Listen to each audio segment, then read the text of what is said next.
Hi everybody. Somebody's chewing my shoelace.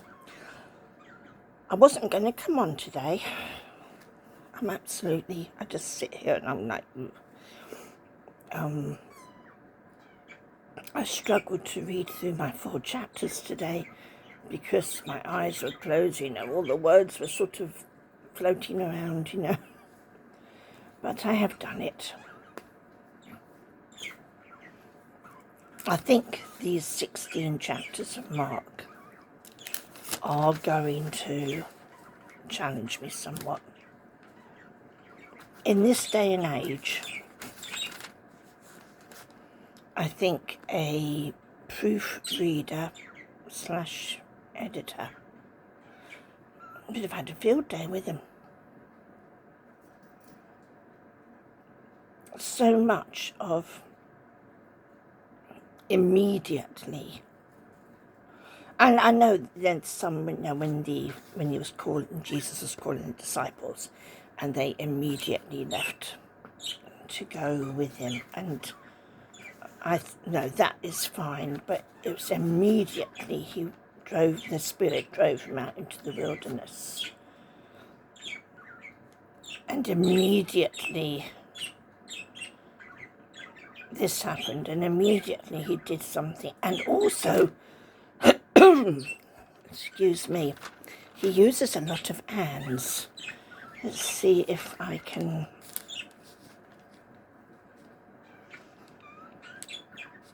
For example, when he called, in chapter 1 of Mark, when he called Simon and Andrew and James and John, passing alongside the Sea of Galilee, he saw Simon and Andrew, the brother of Simon, casting a net into the sea, for they were fishermen. That's okay. And Jesus said to them, "Follow me, and I will make you fishers of men." Why was the first "and" even in there? And immediately they left their nets and followed him. And going on a little farther, he saw James the son of Zebedee and John his brother, who were in their boat mending the nets. And immediately he called them, and they left their father Zebedee in the boat with the hired servants and followed him. I think not even going into the story, the story of the gospel. It's not a book of stories, this is all fact. Let's get with his account, with Mark's account. I've got to get over my frustration at "and this and that happened and this." Make it into different sentences. Or, of course, maybe it's just that I'm really tired and really hot and really struggling today, which is making me a bit more grouchy. Could be that. Probably is that. Okay, so what have I found in Mark to highlight? Chapter 1, verse, oh dear, my eyes, 35. It started off with another "and," so we're missing that out. Rising very early in the morning, while it was still dark, he departed and went out to a desolate place, and there he prayed. So I was just checking where the dog had gone. So very much like Matthew, he went off by himself and prayed in a quiet place. So, yeah. Chapter 2. They brought the paralyzed man's friends brought him to Jesus. They couldn't get his stretcher, his bed, through the crowd, so they went up on the roof of the house, which was, as far as I'm aware, in those days, flat roof. And they took off the roof and lowered the man down in front of Jesus.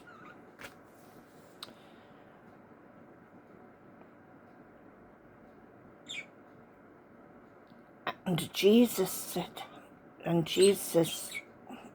healed him when he saw their faith. Now,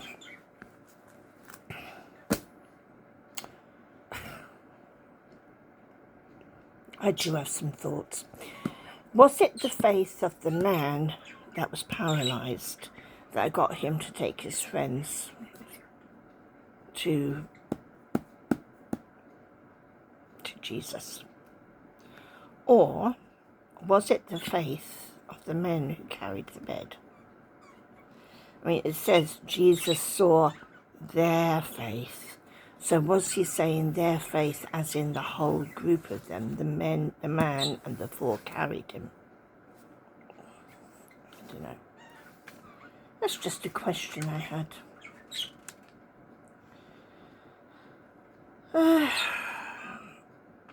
We go on to when he calls Levi, who was Matthew. Was it Matthew?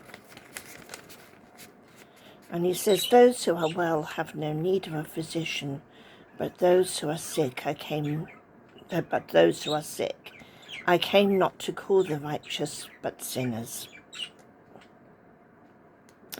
And then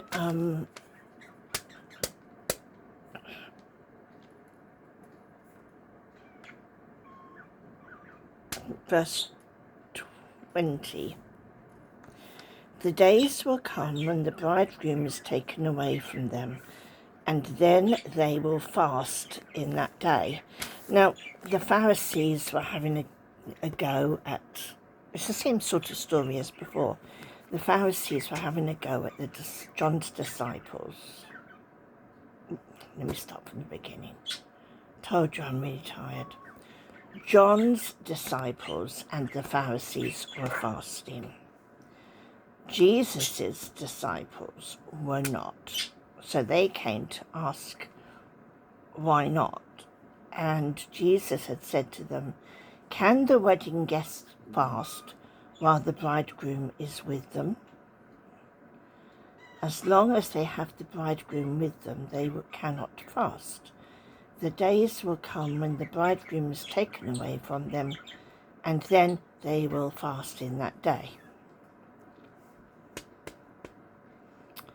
Obviously, the bridegroom, I say obviously, to me it is obvious that the bridegroom is Jesus. He's going to be taken away, first into the grave, then resurrected and up into heaven. Ooh. Oh my gosh, I'm so sorry I dropped you. That woke me up. So, I'm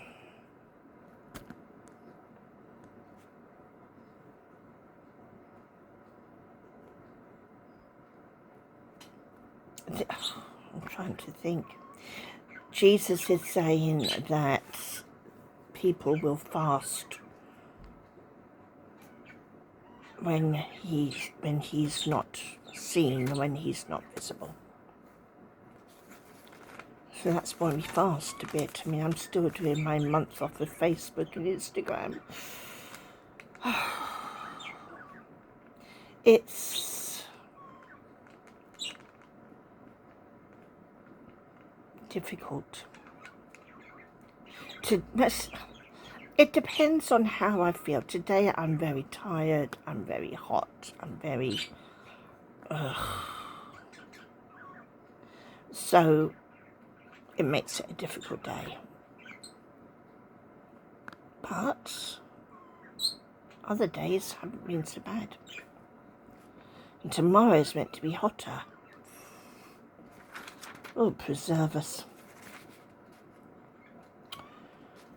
So, the Sabbath was made for man, not man for the Sabbath.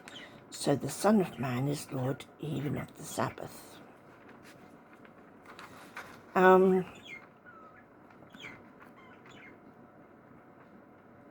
He went into the synagogue, and a man was there with a withered hand. And they were watching him to see what he would do, because, again, it was the Sabbath. And Jesus had told the man to come to him, and he said, is it lawful generally, he said to them, is it lawful on the Sabbath to do good or to do harm, to save life or to kill? But they didn't answer. And he looked around at them with anger, grieved at their hardness of heart. I really pray that I won't be found to have a heart that is hard.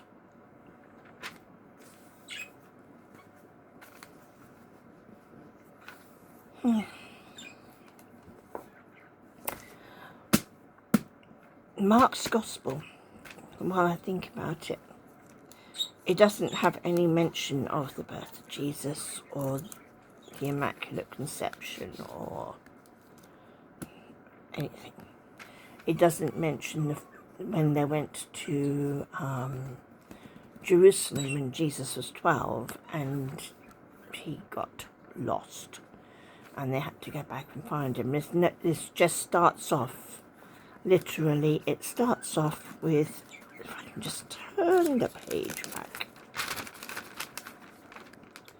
the beginning of the Gospel of Jesus Christ, the Son of God. As it is written in Isaiah the prophet, behold, I send my messenger before your face, who will prepare your way, the voice of one crying in the wilderness, prepare the way of the Lord, to make his path straight. And then we go straight into John appearing and baptizing people, and then Jesus went to him to be baptized and stuff.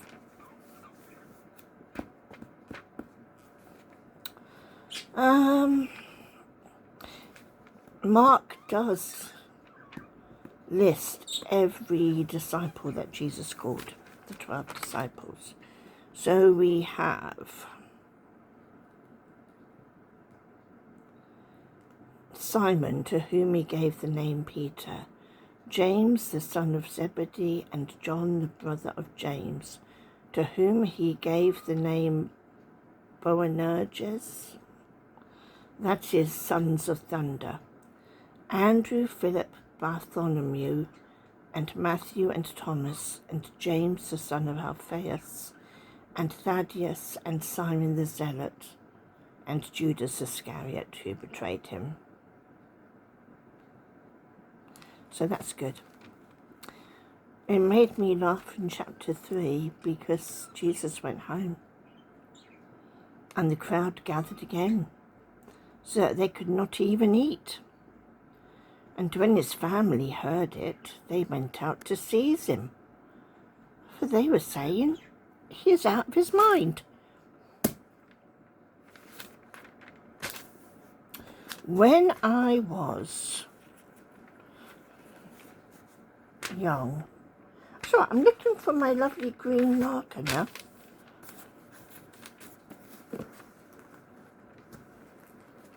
Oh, there it is.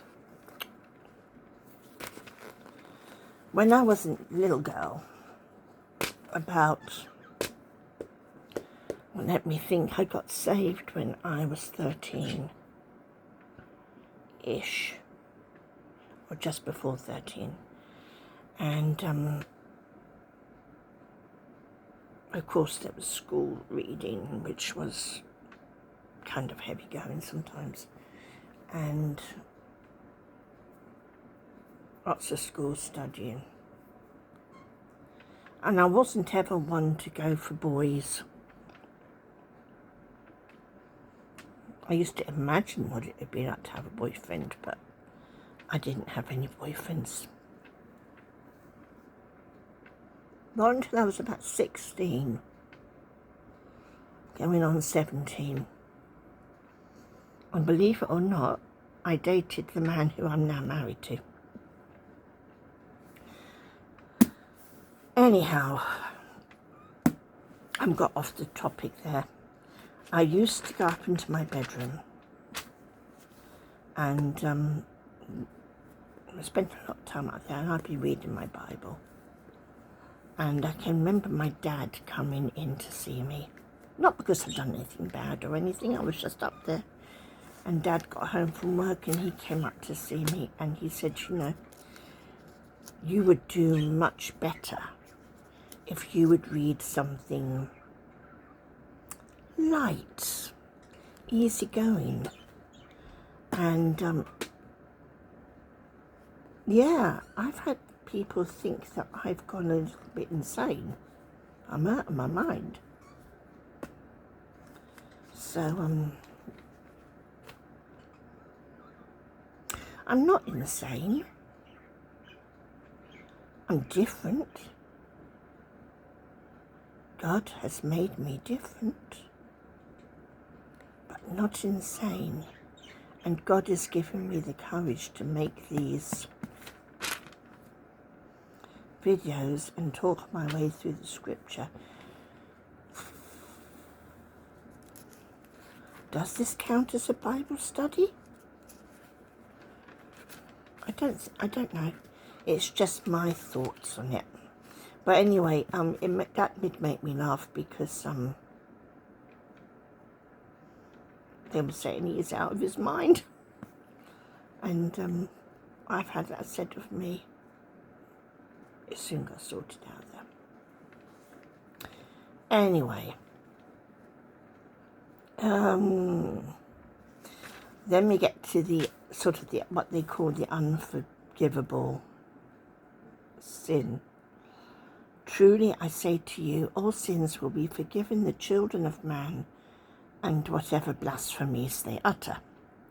But whoever blasphemes against the Holy Spirit never has forgiveness, but is guilty of an eternal sin.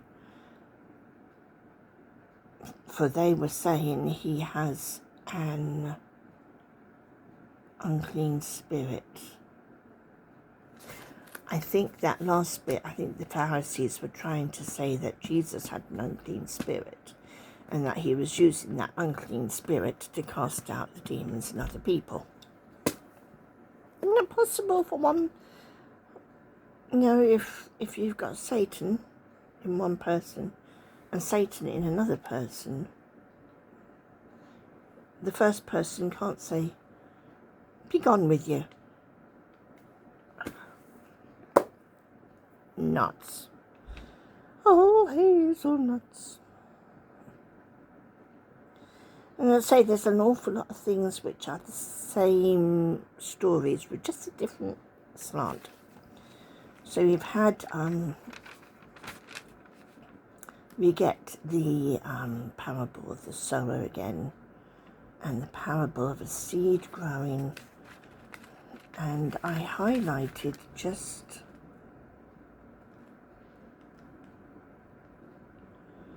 a little bit here. He said to them, "Is a lamp brought in to be put under a basket or under a bed and not on a stand? For nothing is hidden except to be made manifest, nor is anything secret except to come to light. If anyone has ears to hear, let him hear." And he said to them, "Pay attention to what you hear.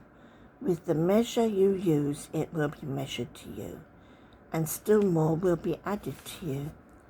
For to the one who has, more will be given, and from the one who has not, even what he has will be taken away."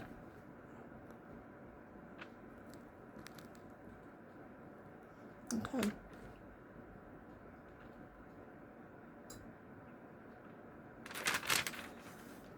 And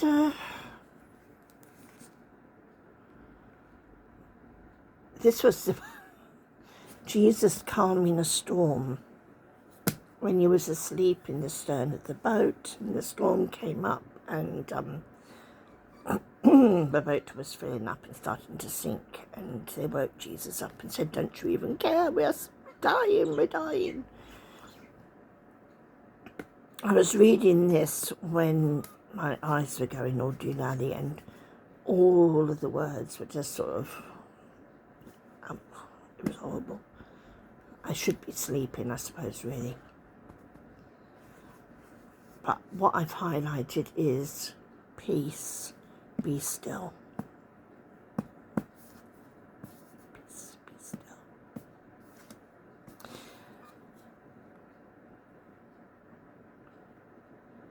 I know when he said, "Peace, be still," he was talking to the winds and to the waves, and I don't want to drop this again, and stuff. But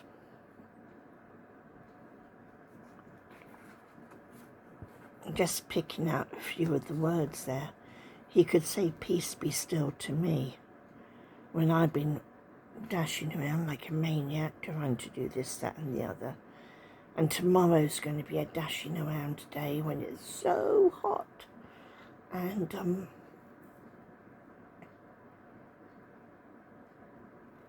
there's a lot of times he can just look at me and go, "Peace, be still." I've got to learn it. Well, I'd say I did get to Mark chapter 4.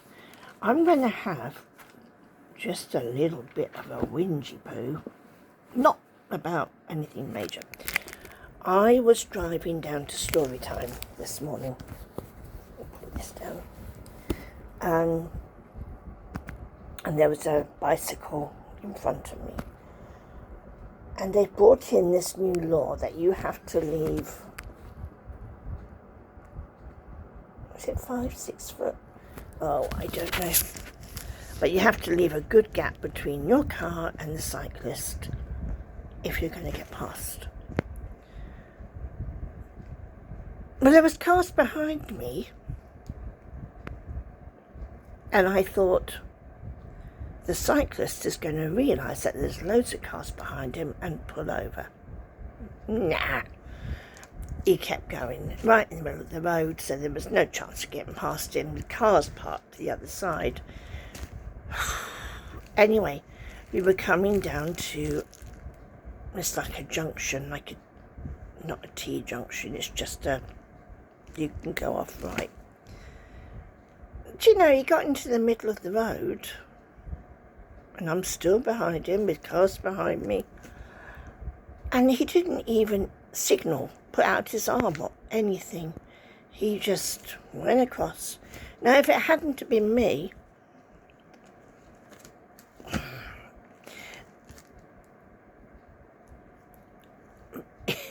Ian says that I indicate quite a lot.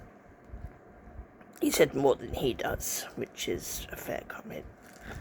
And he said people have absolutely no doubt where you are taking your car.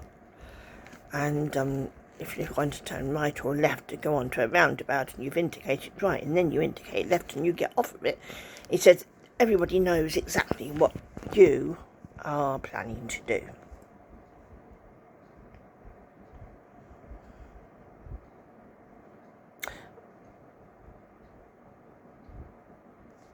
But surely, and that is what you're taught to do in driving, is to indicate and everything. But surely the same thing should apply to cyclists. Surely.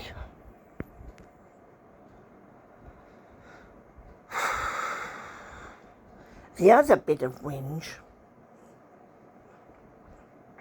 Ian went to work early. He didn't block off my living room. I've had to take my knitting back. 8 rows. 8 rows. Because somebody who is so cute, but not cute at the same time, she got hold of it. The scissors were found outside on the lawn, or what constitutes a lawn these days. She has just been a real pest. And I was just like, no, not my knitting. So anyway, she wrecked one of the knitting needles. She chewed off the top. What if she swallowed the top of that knitting needle? And Jesus says, don't be anxious for anything, but just let it come out in its own time.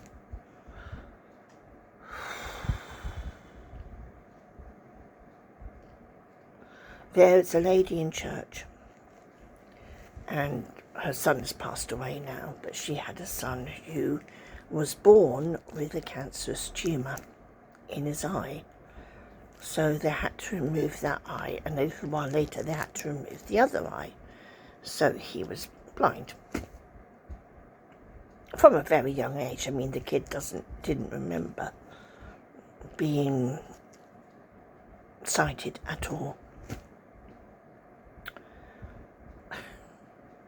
But one day he was a toddler, he took out his false eye and swallowed it. And the lady had to wait until it came out. So she was having to inspect all of his bone to make sure it came out. And then she got it and she gave it a really good wash and put it back in his eye.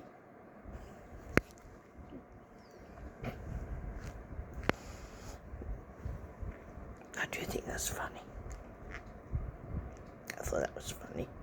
So I may be watching her very closely for the end of my 4mm needle. That's the bit that she's chewed off the end that says 4mm. Oh, why do dogs do this? Why do husbands not close off the living room? Why?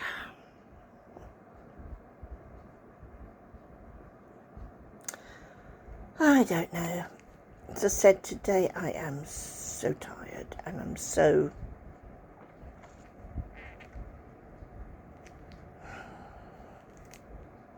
just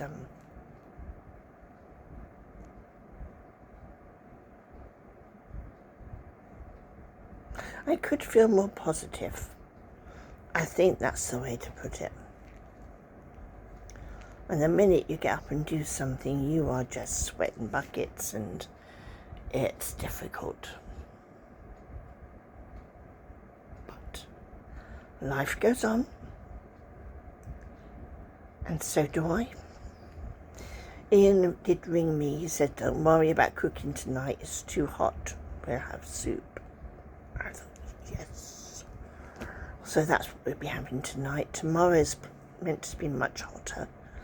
I've got knitting group in the morning tomorrow. In the afternoon, I'm going back to the hospital to visit my young lassie.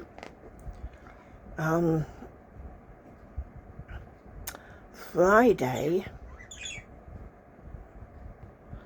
I'm not sure what's happening on Friday because I was meant to be going out with friends, but one of them is now cancelled because she's unwell, and the other one, well, I don't know if we're going to go or just wait for her.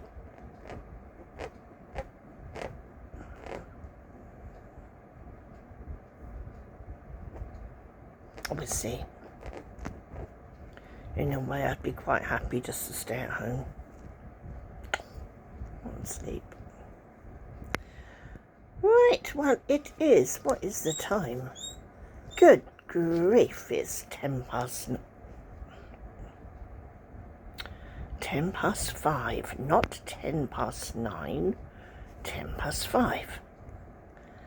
And I'd better get ready to feed some guinea pigs and feed a little girl who's now sleeping and my butter wouldn't melt in my mouth. Okay, I'll see you maybe tomorrow, maybe Saturday morning, but I'll try and come on tomorrow too. Alright, see ya, bye.